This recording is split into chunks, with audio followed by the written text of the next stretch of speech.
Libro del Génesis, capítulo 42, versículo 26 a 28. Cargaron el grano en los asnos y partieron. Cuando en el lugar donde pernoctaron, uno de ellos abrió su saco para dar grano al asno, vio el dinero que estaba en la boca del saco y dijo a sus hermanos: me han devuelto el dinero, está también en mi saco. Entonces se sobresaltaron y aterrados se decían unos a otros: ¿qué es lo que ha hecho Dios con nosotros? Observa que, como se dice, hay grano en Egipto. Donde era mayor el hambre, mayor fue la hartura. En Egipto había gran cantidad de trigo. Y dice Dios Padre: de Egipto llamé a mi hijo, como se menciona en el profeta Oseas. En efecto, de esta semilla del hijo, aquella gran fecundidad. Y sería imposible tal cosecha si los egipcios no hubieran sembrado antes el grano. Había trigo como nadie hubiera antes imaginado. Los patriarcas fueron pues a comprar este trigo. Y ellos llevaban dinero, pero el buen José les regaló el trigo y les devolvió el dinero. Así pues, entendemos que a Cristo no se le compra con dinero, sino con la gracia, es decir, con la gratuidad de la entrega. En efecto, tu paga es la fe, con la cual se compran los misterios divinos, como afirma Ambrosio. Si se dan cuenta, aquí se sigue todavía explayando más en esta cuestión del negocio de la fe y ver cómo su estructura, digamos su dinámica de realización, es muy distinta a lo que en el mundo entenderíamos por un negocio, o sea, por un simple comercio. Aquí lo que hay que destacar es que nosotros, en efecto, no podemos hacer una transacción material con el Señor. Por ejemplo, pensando que si damos grandes donaciones de dinero, entonces ya estaríamos como de alguna manera en buenos términos con Él. Y no es así. O sea, se trata de un asunto de gracia. Aquí si hay algo que se ve involucrada es la gracia. Porque, en primer lugar, el Señor nos brinda gratuitamente su favor, su asistencia, ¿no? La gracia que viene de lo alto. Y justo por ser algo enteramente gratuito, también nuestra respectiva correspondencia debe darse en términos de una entera gratuidad. Pero esta gratuidad corresponde, de hecho, a la gratuidad de la entrega. O sea, así como Él nos ofrece libremente, también nosotros recibimos y nos entregamos a este ofrecimiento de manera igualmente libre. Por eso es que, como menciona Ambrosio en ese texto sobre José, nuestra paga es la fe. O sea, estamos llamados pues a corresponderle al Señor con la gratuidad de nuestra entrega. O sea, a partir de un verdadero amor, que también involucra la gratuidad. Y no, por ejemplo, a través de un temor. Miedo a que si yo no le correspondo al Señor, pues voy a ser castigado. Y tampoco de una forma convenenciera. Por ejemplo, entregándome a Él de cierta manera para obtener algo a cambio. Aquí se trata pues de esta gratuidad, ¿no? Llegamos así a los versículos 29 a 38 del capítulo 42. Llegaron a donde estaba Jacob su padre en la tierra de Canaán y le contaron todo lo que había sucedido, diciendo: el Señor del país nos habló duramente y nos tomó por espías del territorio. Le respondimos: nosotros somos gente honrada, no somos espías. Éramos 2 hermanos, hijos del mismo padre. Uno ya no existe y el pequeño ahora está con nuestro padre en el país de Canaán. Entonces el señor del país nos replicó: de esta forma sabré que sois gente honrada. Dejad conmigo a uno de los hermanos, tomad lo necesario para remediar el hambre de vuestras casas y marchaos. Después me traeréis a vuestro hermano pequeño, y así sabré que no sois espías, sino gente honrada. Entonces os devolveré a vuestro hermano y podréis circular por el país. Cuando vaciaron los sacos, encontró cada uno su bolsa de dinero dentro, y al ver las bolsas con el dinero, tanto ellos como su padre se llenaron de temor. Les dijo su padre Jacob: me estáis dejando sin hijos. José ya no existe, Simeón tampoco, y queréis llevaros a Benjamín. Todo recae sobre mí. Respondió Rubén a su padre: puedes matar a mis 2 hijos si no te lo devuelvo. Confíamelo que yo te lo devolveré. Pero él dijo: mi hijo no bajará con vosotros, pues su hermano murió y solo queda él. Si le ocurriera alguna desgracia en el viaje que vais a emprender, haríais bajar de pena mis canas al Sheol. Observa con atención, en este caso, otro milagro aún mayor. En efecto, José sabía que su padre sentía una insoportable amargura por él. Y por si esto fuera poco, pide que le lleven también a Benjamín, con lo cual se multiplicaría su dolor. Pues bien, todo esto se realizó por inspiración del Espíritu Santo, ya que Dios, cuyos juicios permanecen ocultos las más de las veces, pero nunca son injustos, no quiso hacer saber a Jacob que su hijo José todavía vivía, ni permitió que José hiciera saber a su padre la gloria de la que disfrutaba. Es más, al tener preso a Simeón, agregó más angustia a su padre. Prestad atención para que podáis saber por qué Dios hizo esto. O sea, por qué le causa incluso una aflicción mayor al de por sí ya atribulado Jacob. O sea, por qué pareciera, ¿no?, que ahora intensifica su angustia. Mira, por mucho que eviten los crímenes más graves, y aunque realicen muchas obras buenas, los siervos y amigos de Dios no carecieron de pequeñas faltas. Por eso el evangelista San Juan, quien por cierto no era inferior a Jacob, clama y dice: si decimos que no tenemos pecado, nos engañamos a nosotros mismos y la verdad no está en nosotros, como afirma el presbítero Juan en la primera carta. Por tanto, dado que Jacob no podía estar sin esos pequeños pecados, Dios quiso limpiar estas pequeñas faltas en esta vida con el fuego de la tribulación. ¿O no es verdad que, como afirma la Escritura, el Señor corrige a todo aquel que reconoce como hijo? Y también aquello de que es preciso que entremos en el reino de Dios a través de muchas tribulaciones. Así pues, para que nuestro Dios pudiera presentar en el juicio futuro al santo Jacob como oro acrisolado, primero lo limpió de toda mancha de pecado, precisamente para que el fuego que juzga no hallara en él nada que quemar. O sea que lo sucedido a Jacob a través de José es obra de la misericordia de Dios, como afirma Cesáreo de Arles en su sermón. Y es verdad, pero es difícil de asimilar.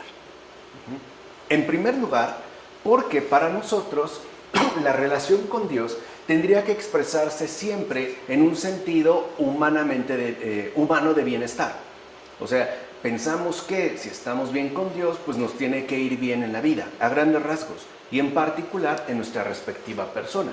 Así, por ejemplo, no nos tendríamos que ver afectados por alguna enfermedad o alcanzados por algún tipo de aflicción emocional e incluso asimismo corporal. Pero nos equivocamos, porque los planes que tiene el Señor no están precisamente referidos a nuestra dimensión mundana, sino al más allá. Es decir, el Señor está pensando para cada uno de nosotros la vida eterna. Así pues, aunque en efecto nosotros realicemos buenas obras, no incurramos necesariamente en pecados graves e incluso, digamos, nos esforcemos en el ejercicio de las virtudes, no por ello dejamos de ser pecadores. Y justo, al menos, por no abandonar en esta tierra tal condición, tampoco es que nos vemos libres de pequeños pecados cometidos, en sus múltiples, digamos, aspectos de realización, de palabra, de omisión, de pensamiento, etcétera, etcétera, etcétera. Así pues, cuando nosotros, por ejemplo, no entendemos bien por qué quizá, si nos hemos esforzado en mantener la amistad con el Señor, nos seguimos viendo como afligidos por tal o cual situación, debemos entender al menos dos cosas. La primera es que el Señor sigue purificándonos de aquellos pecados que no por ser graves obstaculizan nuestra plena comunión con Él. Y segundo, no olvidar que en realidad todo lo que sucede en nuestra existencia terrena es inseparable de nuestra vida eterna o de la vida eterna que Él asimismo nos quiere ofrecer. Por eso, aunque sea difícil de asimilar, no podemos olvidar que se trata de la misericordia de Dios. Si Él, por ejemplo, no interviniera incluso en estos aspectos que pueden resultar más mínimos, cuando llegue el momento del juicio, o sea, del juicio final, nosotros nos expondríamos a ser como identificados con un montón de imperfecciones. Y esto no jugaría a nuestro favor, sino que al contrario, sería algo que incluso podría ir en contra nuestra. Por eso el Señor como que se adelanta. Y si bien es cierto, repito, que ya no necesariamente estaríamos nosotros purificándonos de pecados pues, más o menos graves, no por ello tenemos aún aspectos mínimos que necesitan irse como rectificando, que necesitan irse quitando. Lo vemos en el caso de Jacob.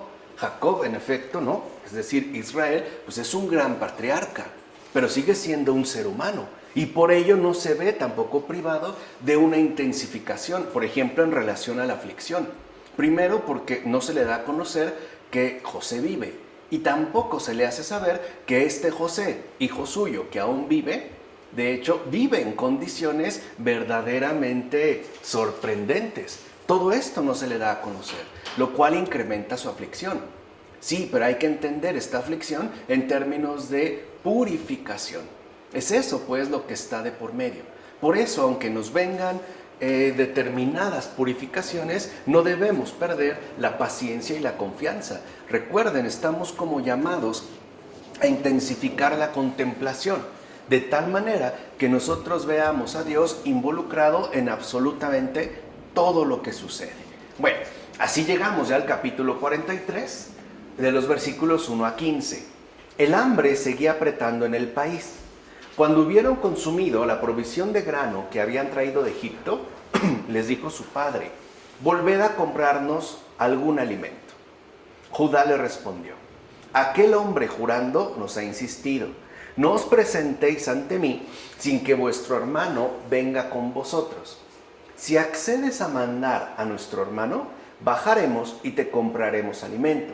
Si no accedes, no bajaremos, porque aquel hombre nos advirtió: no os presentéis ante mí sin vuestro hermano. Israel exclamó: ¿por qué me habéis traído tal desgracia, contando a aquel hombre que aún teníais otro hermano? Replicaron: aquel hombre nos interrogó sobre nosotros y sobre nuestra familia, preguntándonos: ¿vive todavía vuestro padre? ¿Tenéis algún hermano? Nosotros le contestamos según tales preguntas. ¿Acaso podíamos saber qué iba a decir: traed a vuestro hermano? Entonces dijo Judá a su padre Israel: manda al muchacho conmigo, nos pondremos en camino e iremos para poder seguir viviendo y no morir, ni nosotros, ni tú, ni vuestros niños. Yo respondo de él: a mí me lo podrás exigir. Si no te lo traigo y lo pongo ante ti, seré para ti culpable de pecado toda la vida. Pues si no nos hubiéramos entretenido, ya estaríamos ahora de vuelta por segunda vez. Les dijo su padre Israel: si ha de ser así, hacedlo. Tomad los mejores productos del país en vuestros equipajes y llevádselos a aquel hombre como regalo: un poco de resina aromática, un poco de miel, tragacanto, ládano, pistachos y almendras. Llevaos el doble de dinero y devolved personalmente el dinero encontrado en la boca de los sacos, pues quizá fue un error. Y traed a vuestro hermano. Poneos en camino y volved a aquel hombre, que el Sadai os conceda hallar misericordia ante ese hombre, y os devuelva a vuestro otro hermano y a Benjamín. Yo, si me quedo sin hijos, sin ellos me quedaré. Vean el cambio de actitud. Aquí ya hay una aceptación en la voluntad de Dios. Tomaron los hombres aquel regalo, llevaron también el doble de dinero y a Benjamín, y poniéndose en camino, bajaron a Egipto y se presentaron a José. O sea que, quiera Israel o no, se cumple la voluntad del Señor. Pero si se fijan, tiene tacto con nosotros, le da su tiempo. Es más, pasó un buen tiempo hasta que se volvieron a quedar sin grano, o sea, expuestos a la hambruna. Pero vean cómo la actitud de Judá ha cambiado. Primero hablaba de que, ¿no?, si ya faltaba otro hijo suyo, pues iban a provocar que bajaran sus canas, o sea, que muriera y se fuera pues al Sheol, al olvido total. Ahora ya no lo vuelve a mencionar. Lo único que dice de manera tranquila es, bueno, yo si me quedo sin hijos, pues sin ellos me quedaré. O sea, al final ya no está pues en las mismas condiciones, ha crecido. Quiere decir entonces que a Judá, aún siendo Israel, le falta crecer. Le faltaba crecer y el Señor la ha obligado. Es como la poda. Muchos árboles, muchas plantas requieren podas específicas, que al principio incluso pueden parecer sumamente drásticas, parecer que, por ejemplo, tal o cual árbol o tal planta ya no va a retoñar y pasado el tiempo vemos cómo adquiere una fortaleza incluso muchísimo mayor. Pues eso es lo que está haciendo el Señor. Mira, el joven Benjamín todavía estaba muy unido al amor del Padre. Es decir, aún le retenían los lazos de la ley, es decir, las costumbres paternas. Pero el hambre aumentaba.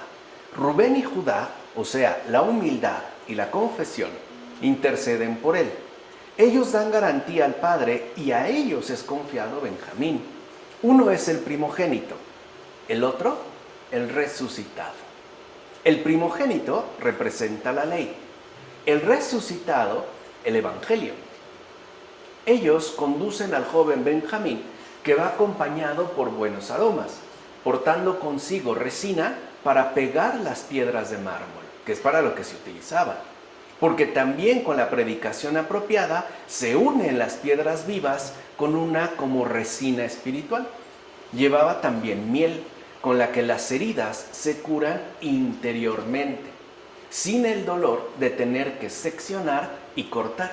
Y en efecto, en la antigüedad, la miel era un remedio médico sumamente utilizado. De hecho, se apelaba primero a la miel, a ponerlo sobre todo en heridas graves, antes que tener que cortar o amputar e incluso, digamos, ampliar la dimensión de la herida. Ya se sabía, pues, que la miel tenía propiedades regenerativas e incluso también curativas. Así es la predicación de Pablo, que hace desaparecer la herida podrida y elimina lo corrompido con el aguijón de sus predicaciones, buscando más bien quemar las enfermedades que amputar al mismo enfermo. Por eso, efectivamente, Pablo es una especie de miel espiritual de conversión. Pablo, por ejemplo, no está llamado a acabar con el enfermo, sino a curar las enfermedades. Y de hecho, eso es algo sustancial para cualquier cristiano en este mundo. Pues el cristiano no está llamado, pues, a amputar al enfermo, sino a curarlo, a curar toda la serie de enfermedades que le aquejan, como de hecho hizo el mismo Señor. Si lo recuerdan en el Evangelio, por ejemplo, de Marcos, se menciona claramente que el Señor se la pasó curando a los enfermos y a los atormentados por el diablo, porque esas son nuestras dos enfermedades. Tenemos, pues, padecimientos físicos, pero también tenemos padecimientos metafísicos, o sea, espirituales. No solo nos veremos atacados por enfermedades en el cuerpo, también por daños perpetrados en el alma por el demonio, por toda, pues, ¿no? La dimensión infernal. Por eso es tan importante que nosotros no perdamos de vista la verdadera dimensión curativa que posee la predicación. El cristiano en su predicación está llamado a curar las enfermedades, es decir, a hacer miel, y no está llamado a querer cortar los miembros del cuerpo, como por ejemplo lo hiciera a través de su pseudo predicación un Lutero.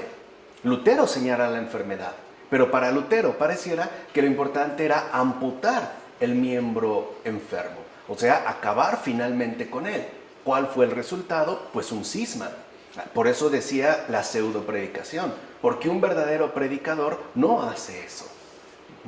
No, digamos, siguiendo el Espíritu del Señor, no se realiza algo así.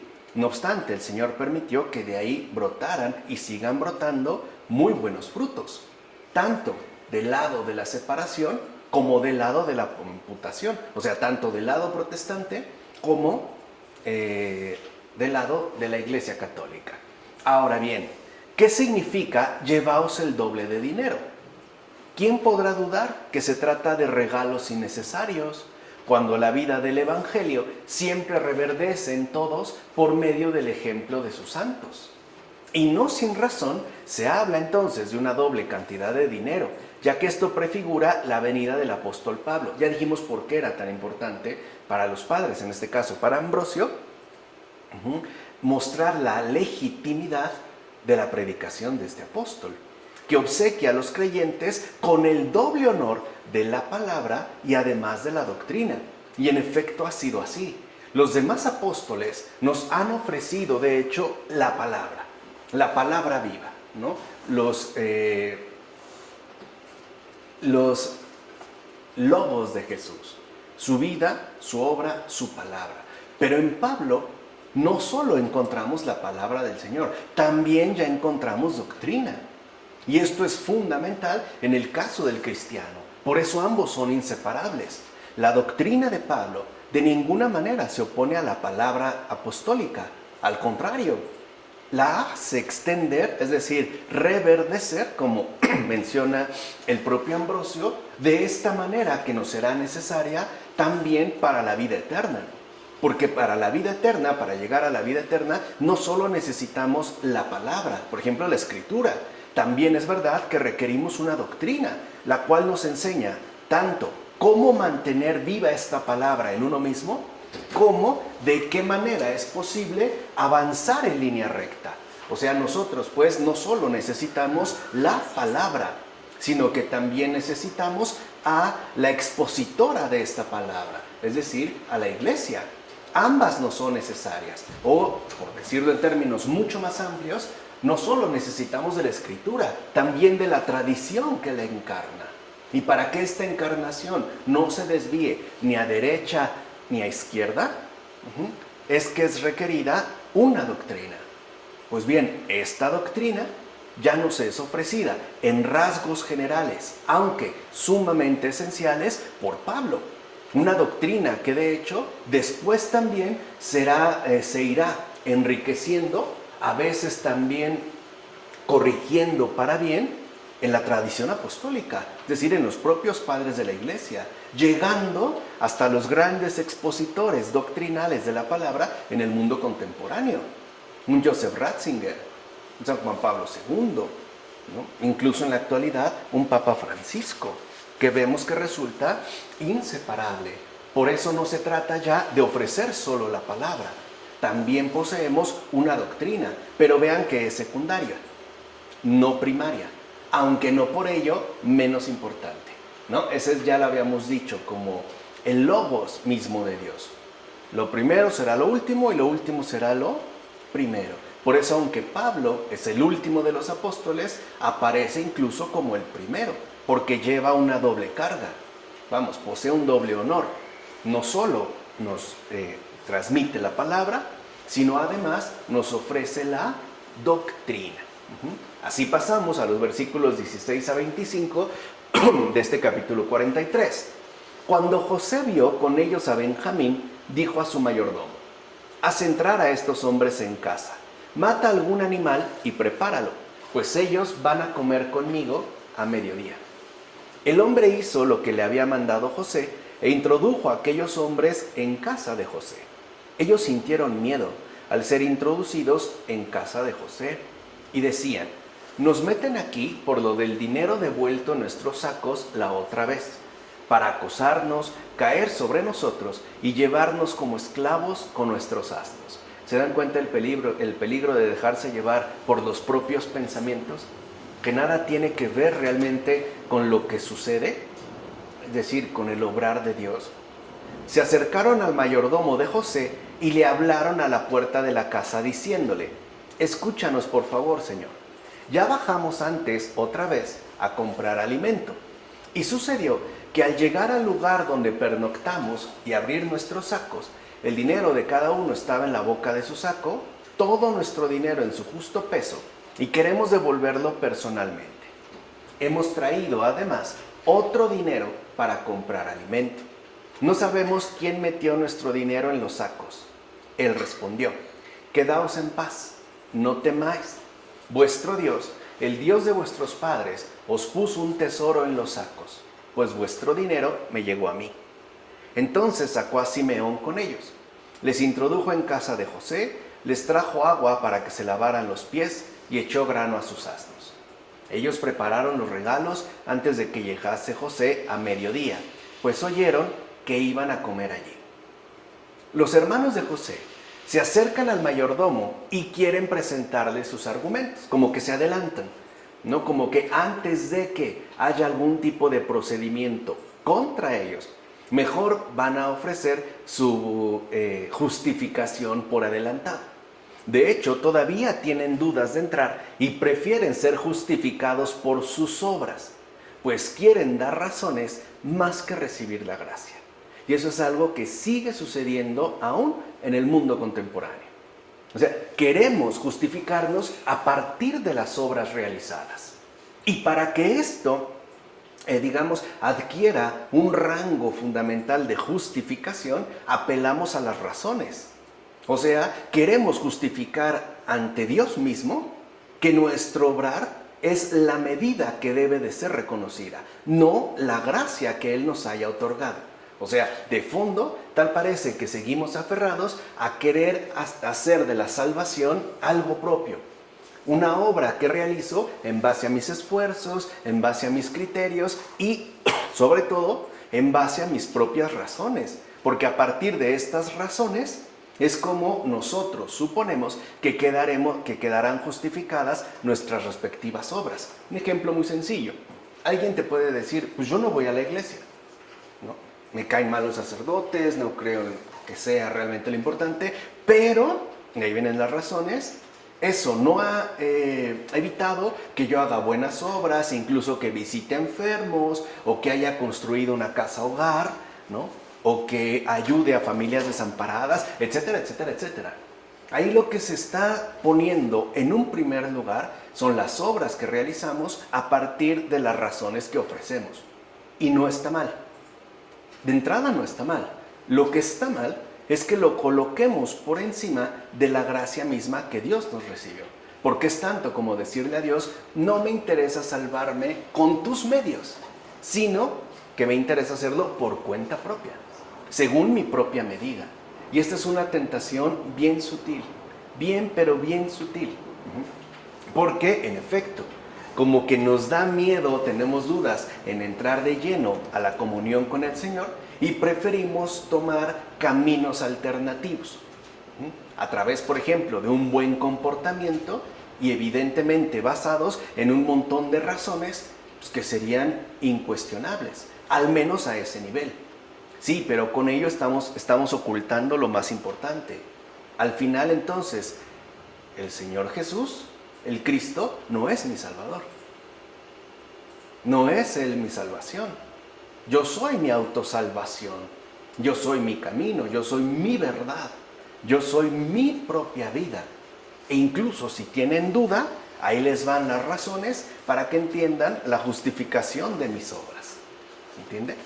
Por eso se quedan en la puerta, como a muchos ocurre.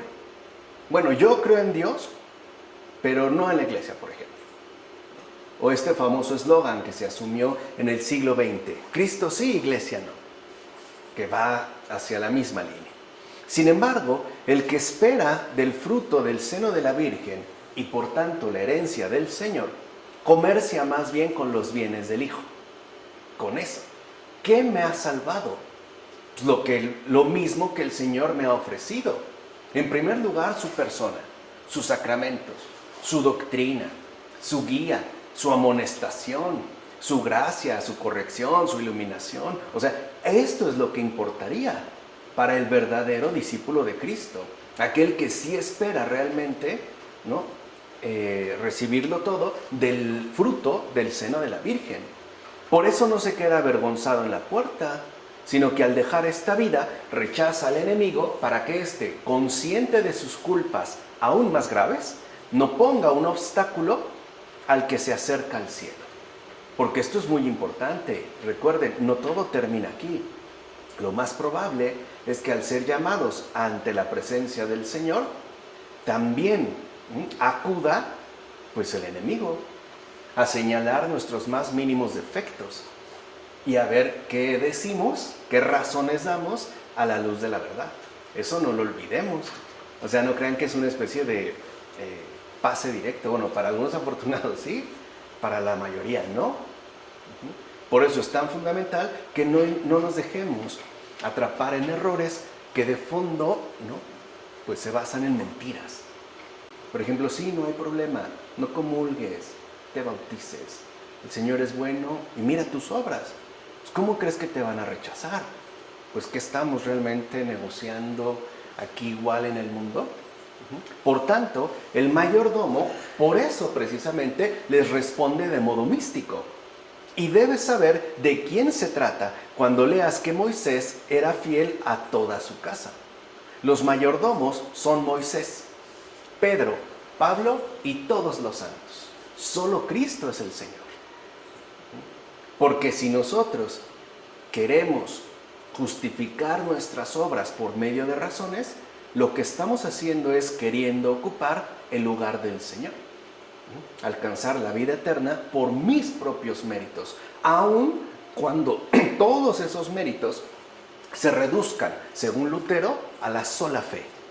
Porque en el caso de Lutero algo es evidente. Si bien es cierto que manda al carajo las obras, dice que las obras no sirven para nada y por eso incluso se pelea y repudia y habla mal, ¿no?, del apóstol Santiago por haber dicho que las obras, ¿no?, la fe sin obras está muerta, ¿no? Algo, repito, es indudable en Lutero, y es que la sola fe, la sola fides, es un mérito.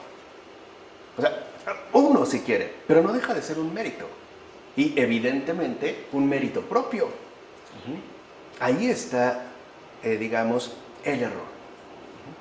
Vean cómo a veces nos quedamos como en las superficies y no vamos a lo esencial. Ojalá que después del estudio de Michel Henry, estas cataratas se nos quiten y nuestra mirada esté fija y recta en lo único importante. Bueno, está escrito que Moisés fue fiel a toda su casa como servidor para atestiguar lo que fue dicho. Sin embargo, Cristo está como hijo en su casa, que somos nosotros, si mantenemos la libertad y la gloria de la esperanza, como afirma Ambrosio. Eso es lo que a nosotros, entonces, realmente como católicos nos sostiene, la libertad y la gloria de la esperanza, la asistencia, pues, ininterrumpida de la gracia divina.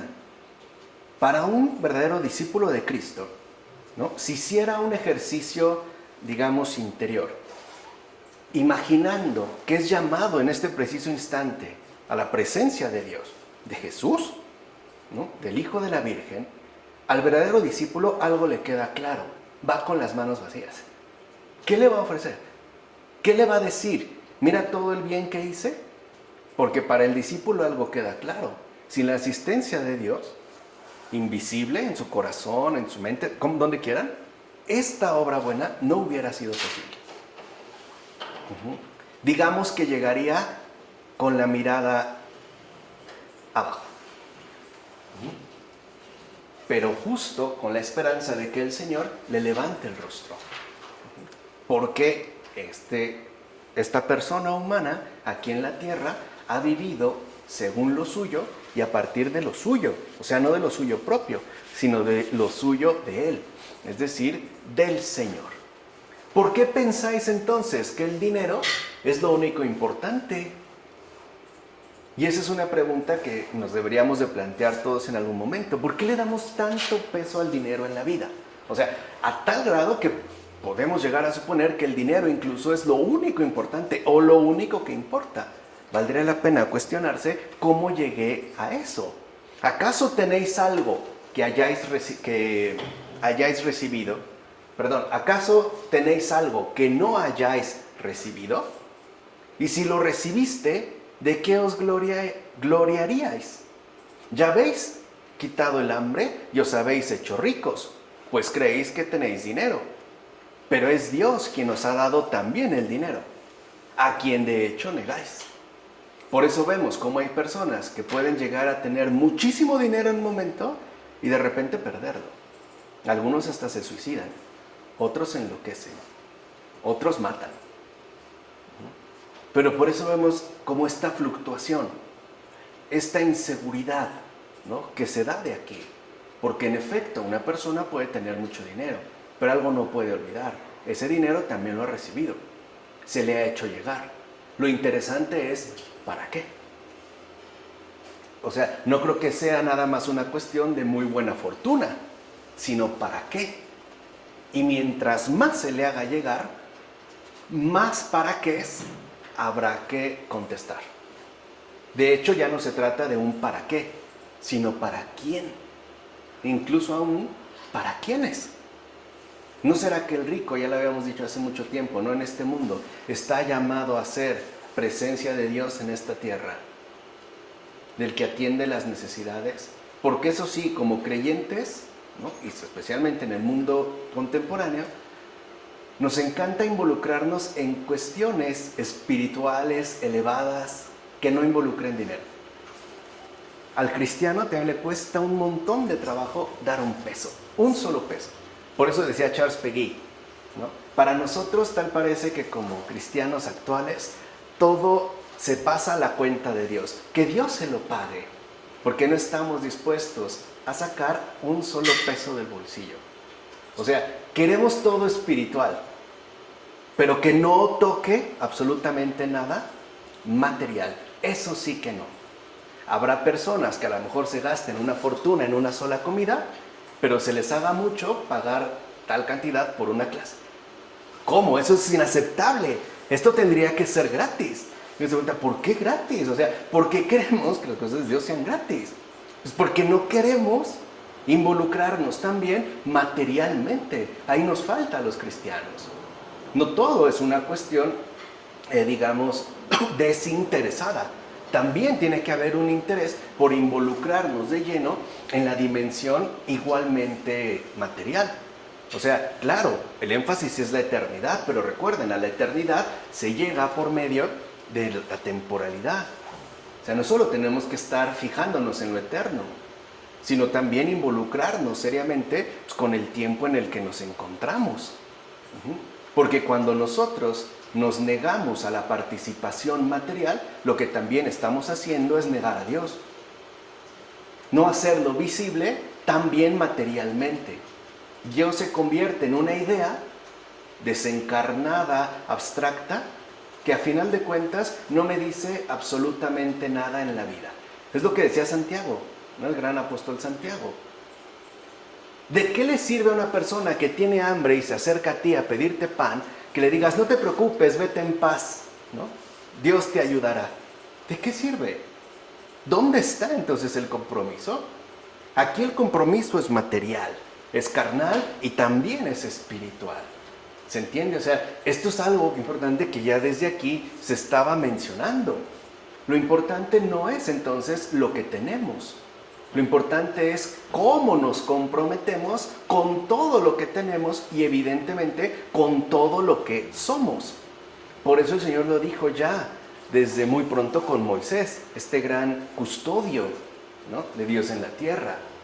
Amarás al Señor con todas tus fuerzas, con toda tu alma, con todo tu ser, con todo tu corazón.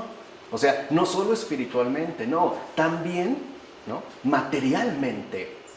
Hay personas, y quizá podríamos decir muchos nombres, que pasan y pasan las cuentas del rosario a diario, ¿no?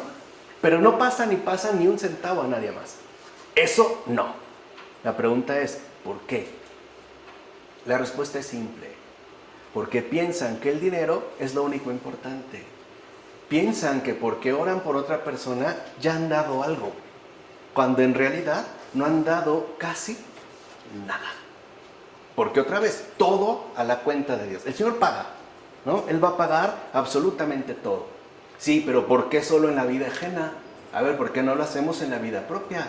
Ya Dios proveerá, pero no solo para ti, también para mí. ¿Se entiende? O sea, esto es fundamental porque son parte, ¿no?, digamos, de las cojeras que traemos ya instaladas desde hace mucho tiempo.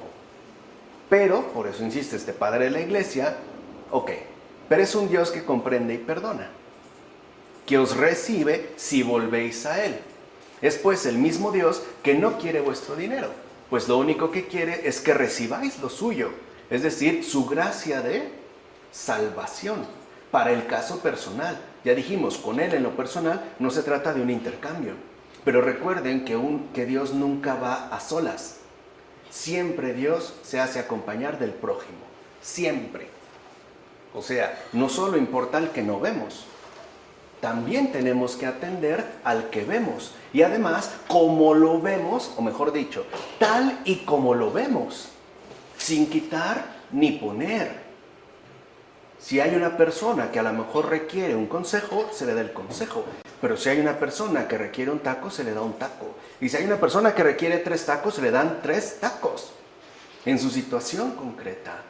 No caigamos en este falseamiento, ¿no?, de la presencia de Dios, que parece que todo importa, ¿no?, menos el involucrarse también materialmente. Vean, Él puso el dinero en vuestros sacos que estaban llenos de lodo, y hasta los ha revestido de alegría, pues el don de la alegría es Cristo. Él es vuestro dinero, Él es vuestro precio. Él es vuestro dinero. Porque al final el dinero que tenemos, poco o mucho, como menciona también Ambrosio, pues lo hemos recibido de Él. Claro, para cubrir nuestras necesidades, pero tenemos que entender este término de necesidades en sentido amplio. Las necesidades no solo se remiten a lo mío, ni a los míos, también involucran las necesidades ajenas. Así sean 2 pesos, no importa, ese es el servicio cristiano. Ese es el servidor de Cristo. ¿Se entiende? O sea, no solo es decir, bueno, voy a escuchar o voy a aprender, no, sino realmente cómo yo me involucro, de qué manera respondo. En algunos casos pueden ser millones, en algunos casos pueden ser unos simples pesos, pero no importa. Lo que importa es el servicio ofrecido, porque ahí es donde entonces radica nuestro verdadero valor. Por último, date cuenta que el Señor es luz del mediodía, luz resplandeciente de brillo y esplendor. Pues bien, era mediodía cuando José entra en su casa para almorzar, ya que el día brilla más cuando celebramos los sagrados misterios, como afirma Ambrosio. Y eso es lo que sucede cuando nosotros no nos comprometemos con el Señor en esta tierra. En lugar de hacer que brille su presencia, fomentamos la oscuridad de su ausencia. De esa ausencia inmediata, concreta, ¿no?, palpable, es decir, en cada uno de nosotros. Entonces no hay verdaderamente una celebración de los sagrados misterios. Lo que hay es más bien la exhibición de múltiples pasiones que nos afectan y perjudican bastante, a tal grado que arrastramos con nosotros a la gente que nos rodea. Bien, versículos 26 a 34 de este capítulo 43. Cuando José llegó a casa, ellos le ofrecieron los regalos que habían traído hasta allí y se postraron en tierra ante él. José les saludó y les preguntó: ¿qué tal está vuestro anciano padre del que me hablasteis? ¿Vive todavía? E inclinándose se postraron. Alzó la vista y vio a su hermano Benjamín, hijo de su madre. Preguntó: ¿es este vuestro hermano pequeño del que me hablasteis? Y exclamó: que Dios te guarde, hijo mío. Entonces José salió a toda prisa, porque se le conmovieron las entrañas a la vista de su hermano, sintiendo ganas de llorar. Y entrando en su habitación, lloró allí. Luego se lavó la cara, salió y conteniéndose ordenó: servid la comida. Le sirvieron por separado a él, a ellos y a los egipcios que comían con él, pues los egipcios no pueden comer con los hebreos, ya que es una abominación para los egipcios, no para los hebreos. Ellos se sentaron frente a él, el primogénito conforme a su primogenitura y el menor conforme a su juventud. Y todos se miraban asombrados. José les pasó raciones de su mesa, y la ración de Benjamín era 5 veces más grande que las raciones de todos los demás. Qué rayado, ¿no? Sí. Bebieron y se alegraron en su compañía. Como se puede observar, la benevolencia de José era firme. Por eso en todo toma primero la iniciativa, o sea, se adelanta, precisamente para dar confianza. ¿O acaso no va primero la modestia antes que el orgullo? Como afirma Ambrosio en Sobre José, Por eso dijimos, tenemos que tener ya como muy claro qué es aquello que siempre va en primer lugar, justo para que todo pueda desarrollarse posteriormente de forma recta y ordenada. Por ejemplo, poniendo la modestia antes incluso que el orgullo, el hecho de que se sienten a comer, por así decirlo, a la misma mesa, e incluso no dejando que quizá la inseguridad, las dudas, esos pensamientos que ya han tenido sus hermanos, echen a perder un momento que puede darse de una manera graciosa, es decir, de una manera llena de gracia, como sería justo pues una celebración. En efecto, cuando José entró en la casa, le trajeron ofrendas y se postraron temblando. Pero José les preguntó por su salud, fíjense, y quedaron confortados. Luego les preguntó si su padre estaba vivo y se tranquilizaron. Los va llevando, ¿no? Finalmente preguntó sobre su hermano y les bendijo. Así se comporta una persona misericordiosa. Conforta, tranquiliza y bendice. Esa es la predicación, como afirma el gran Efrén de Nisibi en su comentario sobre el Génesis. ¿Se dan cuenta por qué hace rato hablamos incluso de una pseudo predicación? Una predicación, aunque se diga cristiana, que no conforta, que no tranquiliza y que finalmente no bendice, y no estoy hablando de palabra, no es una predicación genuinamente cristiana. Es una palabrería de otro tipo. Puede ser un gran discurso, y eso no se discute. Puede ser, si lo quieren ver así, una extraordinaria amonestación, incluso una brillante y genial prédica, pero no predicación cristiana, porque va en este orden, tal y como lo hace José. Si José ya se ha dado cuenta en su sabiduría la situación de vida que están atravesando estas personas que tienen frente de él, es decir, sus hermanos, no comete imprudencias, sabe también cómo comenzar las cosas. Primero confortando. Es decir, hoy diríamos nosotros dándoles confianza. A continuación, los lleva un pasito más. Los tranquiliza. ¿Para qué? Para que estén en condiciones apropiadas de recibir todo aquello que se les va a ofrecer, que en este caso sería justamente el banquete. Y finalmente los bendice. Quiere decir, los confirma en la paz. Acuérdense que el bendecir, de ahí viene del bien decir, de ahí precisamente el bien decir, eso es una bendición. ¿Cuántas veces nos ha ocurrido, quizá lamentablemente, que estamos en una situación complicada, nos acercamos a una persona de la que supuestamente obtendremos ayuda y salimos peor? Incluso puede decirse mucho peor de lo que íbamos. A lo mejor íbamos buscando consuelo y hasta regañados salimos. A lo mejor íbamos buscando luz y no nos abofetearon porque se contuvieron. Íbamos buscando tranquilidad y salimos con más perturbación.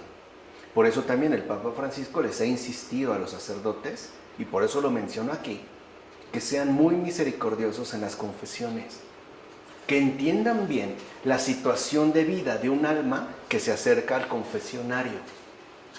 O sea, que no pierda de ninguna manera la benevolencia, como ocurre en José. Primero que conforte, después que tranquilice y finalmente que bendiga. Yo nada más dejo una pregunta al aire. ¿Cuántas veces al acercarnos a la confesión, por ejemplo, o piensen qué sentirían si al acercarnos a la confesión el sacerdote, el confesor que ahí estuviera, nos dijera antes que otra cosa: gracias por haber venido? ¿Se dan cuenta el efecto? ¿Cuándo se nos ha dicho?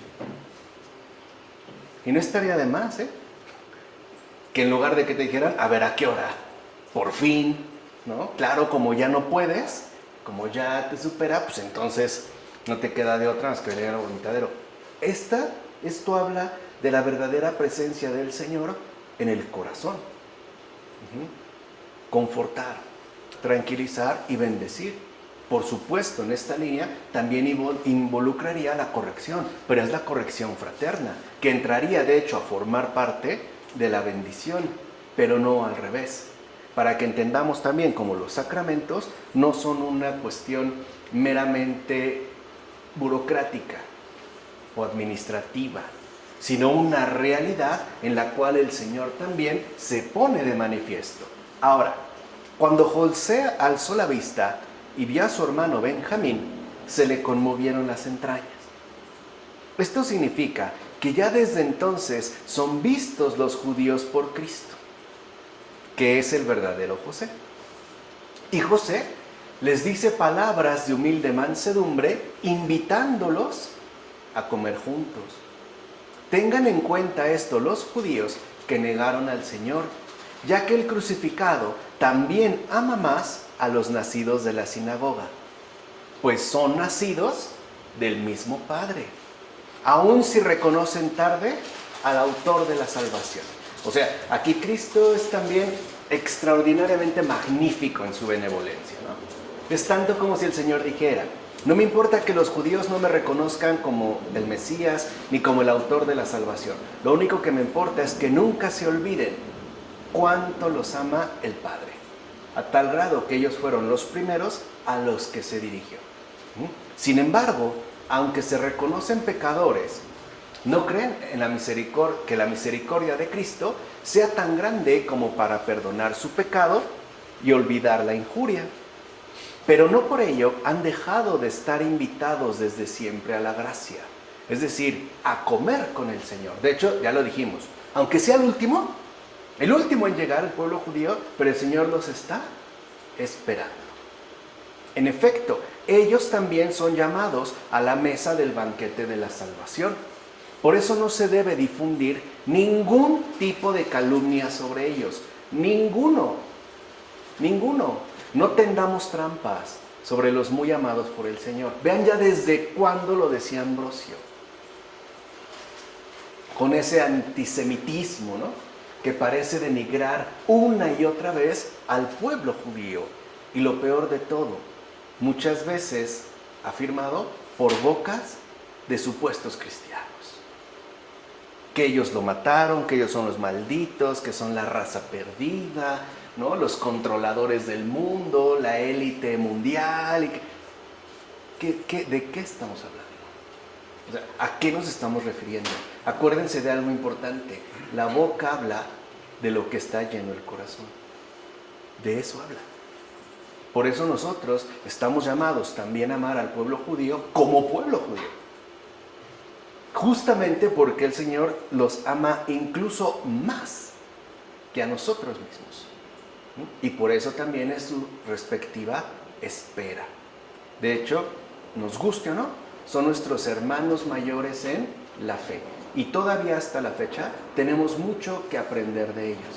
Algo que también nos guste o no, gracias a Dios nos ha quedado claro en tiempos recientes. ¿O no es verdad que las grandes mentes de los últimos 2 siglos no han sido judíos? ¿No han venido también a dar luz? A pesar de todo, a pesar justamente de lo que sea.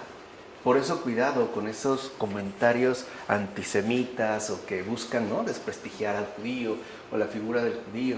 Porque recuerden también que el propio Jesús fue judío. Su madre fue judía. Sus primeros apóstoles fueron judíos. Es indudable que la fuerza de un gran amor sacude con frecuencia los corazones, a no ser que se frenen los deseos. José, por ejemplo, estaba vencido por el amor hacia su hermano Benjamín, pero la prudencia le frenaba, se contiene, ¿no? Puede decirse que la cabeza luchaba con el corazón. De hecho, lloró para calmar con las lágrimas el fuego del amor fraterno, como menciona también Ambrosio. Esto es algo fundamental porque a veces hemos desprestigiado la realidad profunda de las propias lágrimas. Es más, una gran pensadora como Catherine Chalier escribió un tratado sobre las lágrimas y es judía. Para que vean lo que podemos aprender. Porque las lágrimas, en efecto, juegan un papel fundamental dentro de nuestra propia constitución humana. Las lágrimas desahogan el corazón, materializan literalmente, ¿no? El ahogo que podemos experimentar interiormente. Porque de hecho la palabra angustia en latín viene de angst, que no se refiere a un concepto, sino a un acontecimiento. Angst, que traducimos por angustia, del latín, es cuando a una persona le falta completamente el aire. Por ejemplo, si le pusieran una almohada en la cara y no puede respirar.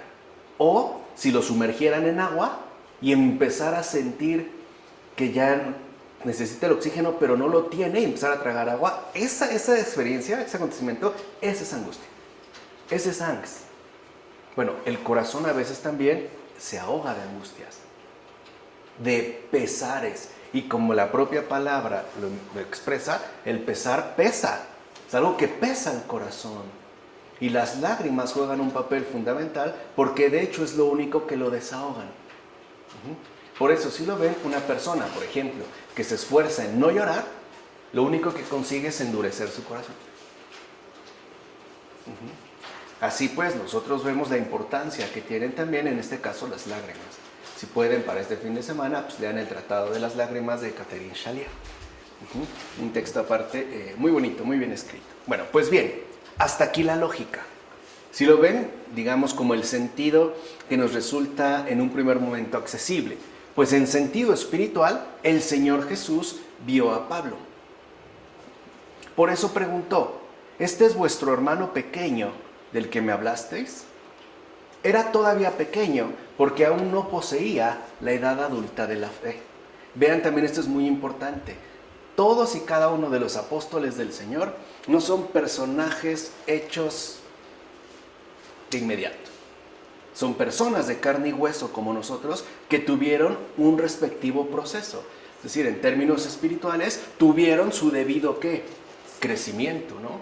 El que nos resulta quizá más patente es Juan, el apóstol del amor. Acuérdense que antes de que llegara ese crecimiento, fue el que le dijo a Jesús, cuando no los recibieron en una aldea que visitaron, Señor, ¿quieres que mandemos traer fuego del cielo y quemamos a todos estos? Ya quería hacer ahí el gran asado, ¿no?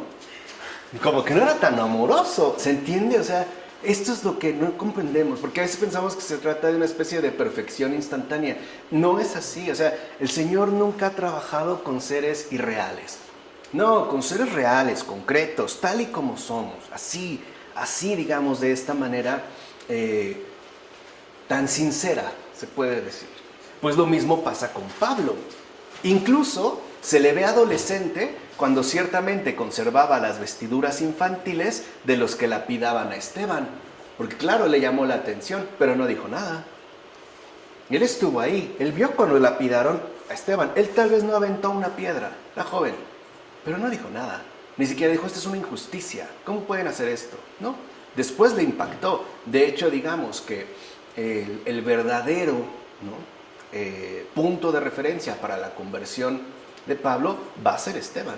Quien se lo va a confirmar en este caso es el Señor. Por esto deseaba que Filemón se asemejara a él en la ancianidad, no en la adolescencia, como afirma en la carta a Filemón, en el capítulo 9. Algo que también hizo, por ejemplo, el gran Orígenes. Orígenes, siendo joven, tiene una especie de ardor, ¿no? Típico de un converso, sincero, que lo lleva incluso a tomarse de una manera literal aquel mandato del Señor de que si algo te sirve, ¿no? O te invita a pecar, mejor córtatelo, más vale que entres sin eso al reino de los cielos. ¿Qué tal? Y bueno, él se castró. Entonces ya sabremos a lo mejor qué le traía tantos problemas, ¿no? Se castró. Pero después él mismo se retractó y dijo que no había estado correcto lo que había hecho. Que por favor no lo imitaran, o sea, que no lo siguieran según en su adolescencia, sino que más bien lo imitaran según su ¿qué? Su ancianidad, que eso era lo que verdaderamente importaba. Por eso es llamado entonces Pablo pequeño por Cristo, porque claro, cuando hablamos de Pablo, ya hablamos del gran San Pablo, o como le llaman, o le llamaron durante muchos siglos, ¿no? Los autores, el apóstol. O sea, incluso cuando decía el apóstol no había duda, era Pablo. Que Felipe, ni que Santiago, nada, Pablo. Claro, y es una figura enorme, pero no empezó siendo así. Y eso es lo más extraordinario. Tenemos que ver la vida en su conjunto, como un Agustín, claro, es un gran San Agustín, pero también fue adolescente, muy pequeño y llegó a ser muy grande. Lo mismo en el caso de Pablo. Justo para que se viera que quien fue llamado por la gracia fue también pequeño en sus inicios, como afirma Ambrosio. Y eso nos debe de dar una enorme esperanza. Porque si bien es cierto que a lo mejor no hemos alcanzado y tal vez ni alcancemos la estatura de un Pablo, pues por lo menos ya estamos gateando. ¿Se entiende? Ya no nos llevan en brazos, al menos ya gateamos. O sea, estamos en nuestros inicios, pero ya vamos en camino. Al menos ya nos hemos puesto en camino. Por último, no olvidemos que el gran José venció la crueldad con la bondad. Es más, hasta comió y bebió con aquellos que tanto le habían lastimado. Aquellos que, humanamente hablando, le habían echado a perder su vida.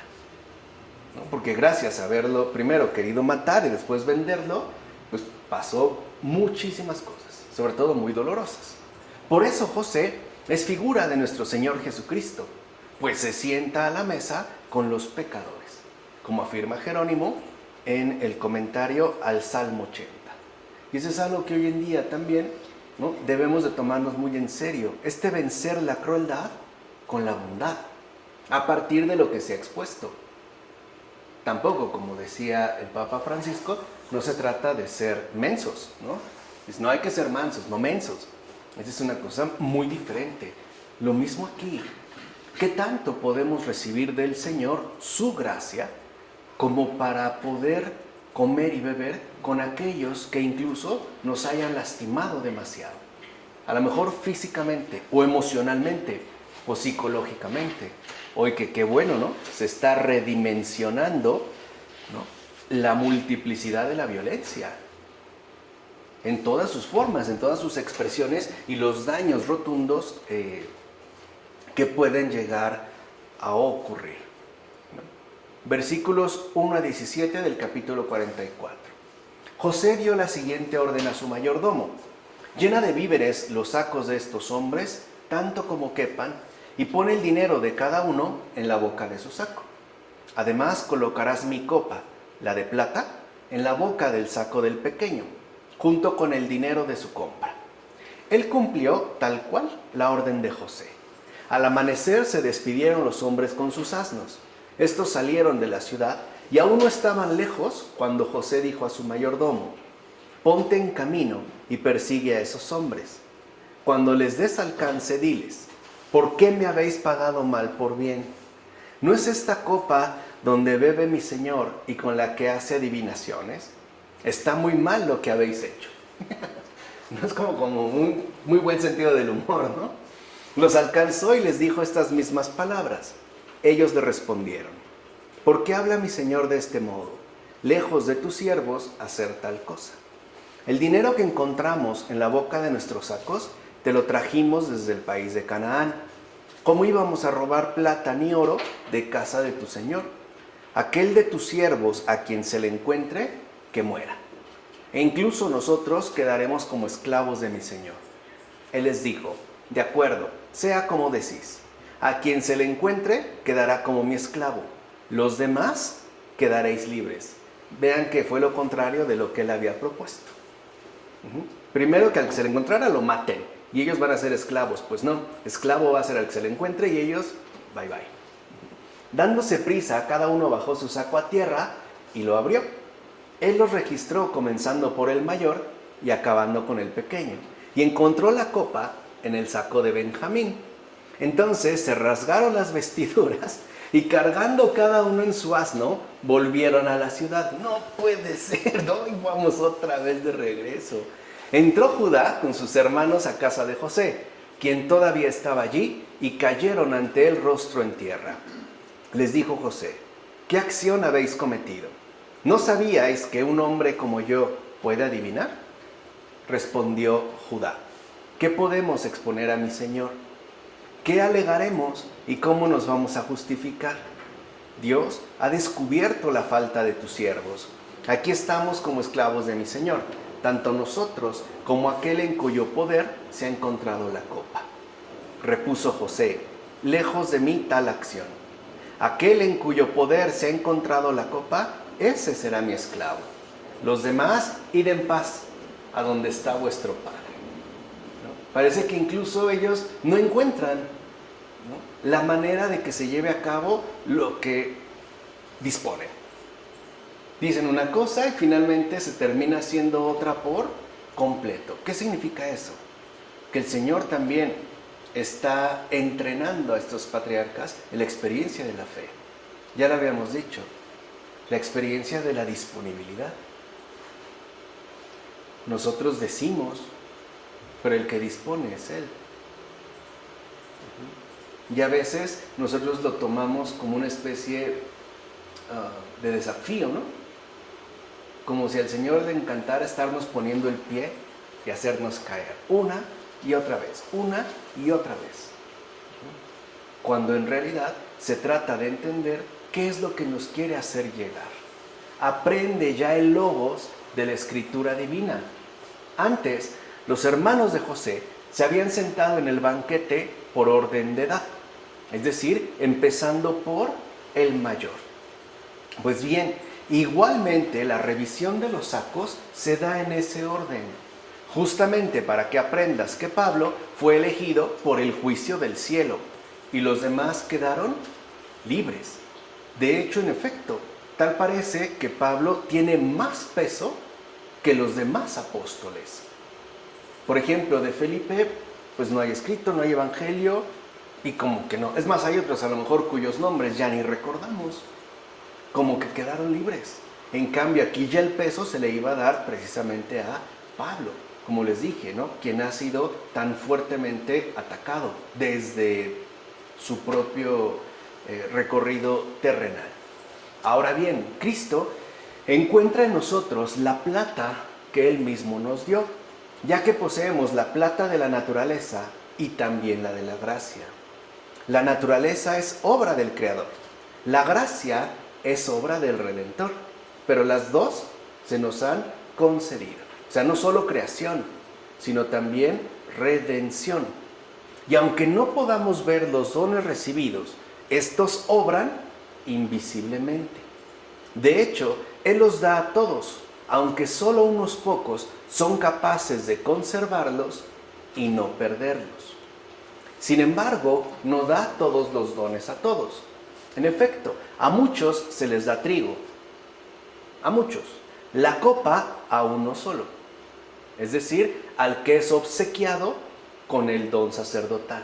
Porque también es cierto que el sacerdocio es un don, es un obsequio de Dios, no es una carrera, no es una oportunidad de enriquecimiento, no es ni siquiera un deseo de evangelización, es un obsequio, es un don de parte del Señor. Por eso esta se le da a uno solo.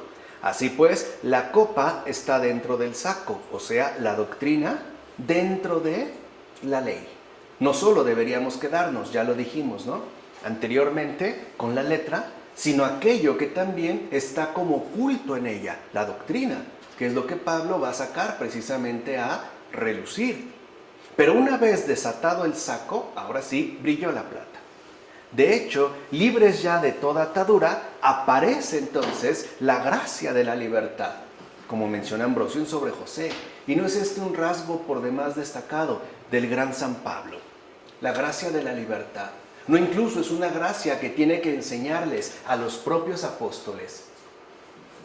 La gracia de la libertad, que en este caso significaría el hecho mismo de dejar hacer a Dios lo que Él quiera y como Él quiera.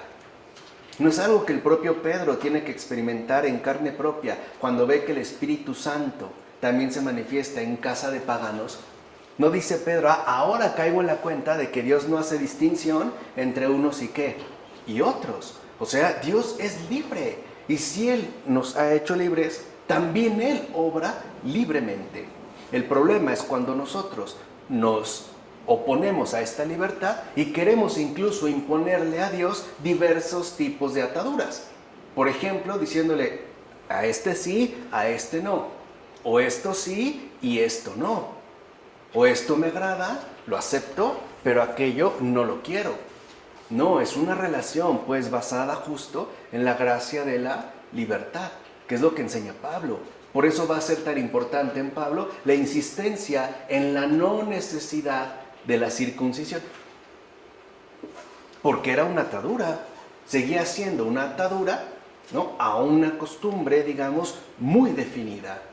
Y recordarnos, y esa es la parte de la doctrina que ya estaba incluso en el Antiguo Testamento, de que la verdadera circuncisión, lo vimos cuando abordamos los versículos de Abraham y que se les da la circuncisión, no es precisamente la circuncisión física, sino la circuncisión del corazón.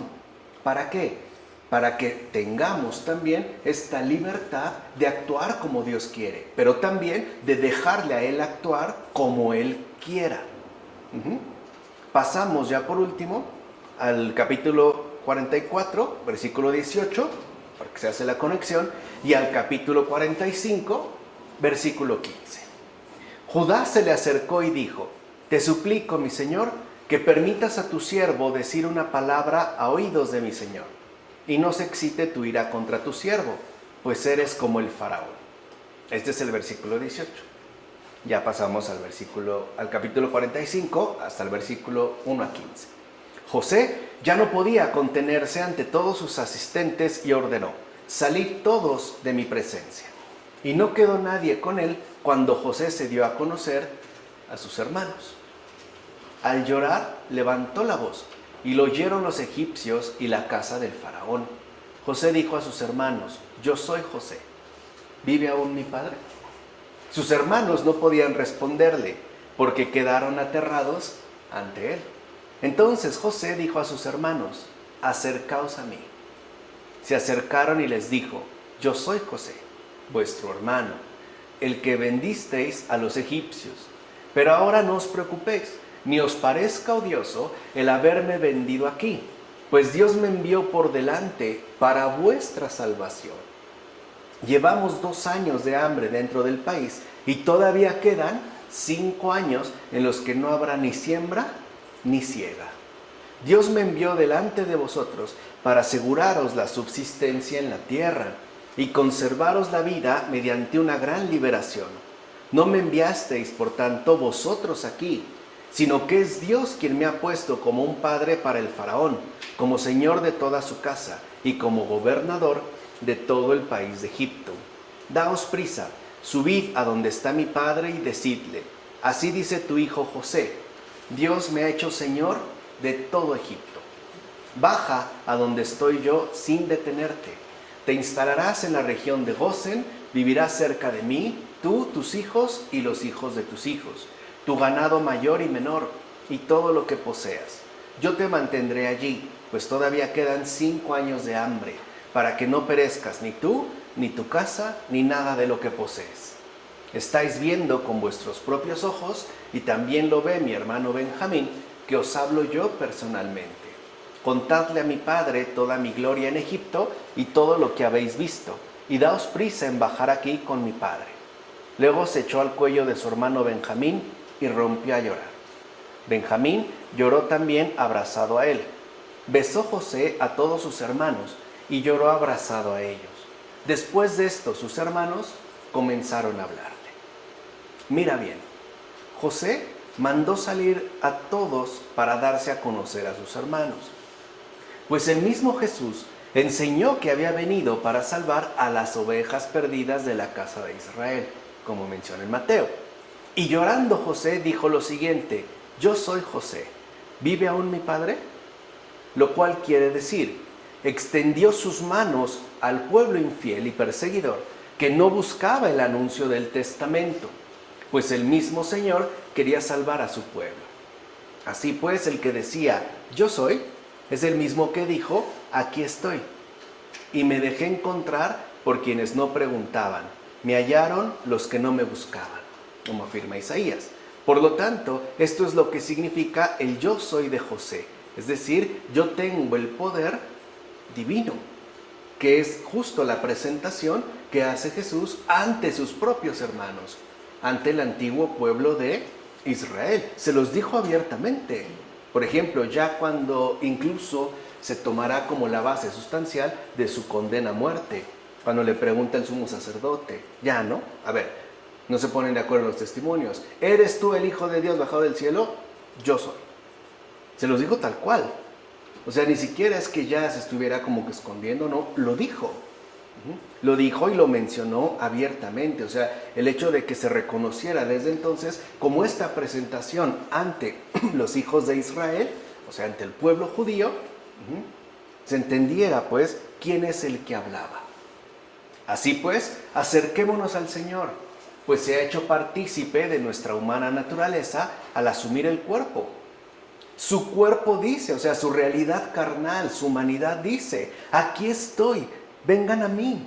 Y añade, no queráis apartaros del que comparte vuestra naturaleza, aunque no reconozcáis al autor de la salvación. Yo no tomo en cuenta el pecado fratricida, ni la impiedad humana, ya que lo único que me mueve es el amor que siento por ustedes, hermanos míos.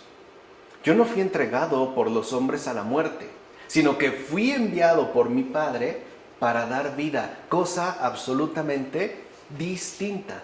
Por eso el gran San Pablo de la Cruz, ¿no?, el príncipe de los desolados, el fundador de los pasionistas, decía ya en una ocasión, al contemplar bastante al crucificado, que eso no había sido obra del pecado, sino que en realidad era obra del amor. Así pues, miradme a mí y no tengáis miedo de acercarse a mi presencia, como afirma Ambrosio sobre José. Por eso les dice, aquí estoy, me pueden ver.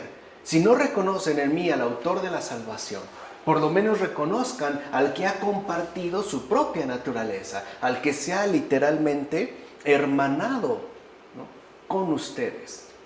No tengamos pues miedo de acercarnos al Señor, sino en términos de verdadero Dios, por lo menos en términos de verdadero hombre. Así pues, no penséis, dice el Señor, que lo que hicisteis contra mí fue por cuenta propia, ya que fue la sabiduría de Dios y su indecible amor por el ser humano por lo que me hice presente. Aquí estoy. No rechacen la oportunidad que se les ofrece para recibir mi alimento, pues no solo quiero alimentarlos a ustedes, sino al mundo entero.